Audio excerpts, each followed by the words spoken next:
Desk make ഓവറിന് mandatory ആയിട്ടുള്ള ഒരു item ആണല്ലേ വോൾ ഗ്രിഡ്. അപ്പോൾ നമുക്കിന്ന് ഉണ്ടാക്കാം ഒരു അടിപൊളി വോൾ ഗ്രിഡ്. അപ്പോൾ ഞാൻ അതിന് വേണ്ടിയിട്ട് ഇതുപോലെ കുറച്ച് പേപ്പർ എടുത്തിട്ടുണ്ട്. ഇനി ഈ പേപ്പറൊക്കെ നമുക്കിങ്ങനെ റോൾ ചെയ്തെടുക്കാം. നിങ്ങളുടെ കയ്യിൽ പേപ്പർ സ്ട്രോ ഉണ്ടെങ്കിൽ അതാണ് കുറച്ചും കൂടി അടിപൊളി. പക്ഷേ എൻ്റെ കയ്യിൽ അതില്ലാത്തത് കൊണ്ട് ഞാനിവിടെ പേപ്പർ എടുത്തിട്ടുണ്ട്. ഇനി ഈ പേപ്പർ റോൾ ചെയ്ത് നമുക്ക് ഒട്ടിച്ചു കൊടുക്കാം. പിന്നെ നമുക്ക് ഇഷ്ടമുള്ള കളറ് പെയിൻറ്റ് ചെയ്ത് കൊടുക്കാം. ഇതിൽ ഞാനിവിടെ ഗ്രീൻ കളറാണ് പെയിൻറ്റ് ചെയ്യുന്നത്.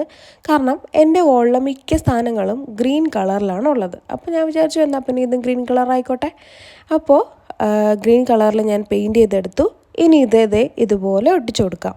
ഭയങ്കര സിമ്പിളാണ്, പക്ഷേ കാണാനും ഭയങ്കര രസമാണ്. ഇനി ഇതെല്ലാം ഒട്ടിച്ച ശേഷം നമുക്കിത് വോളിൽ സ്റ്റിക്ക് ചെയ്യാൻ വേണ്ടിയിട്ട് ഞാനൊരു ടേപ്പ് എടുത്ത് വോൾ ഗ്രിഡിൻ്റെ ബാക്ക് സൈഡിൽ ഒട്ടിച്ചു കൊടുക്കുന്നുണ്ട്.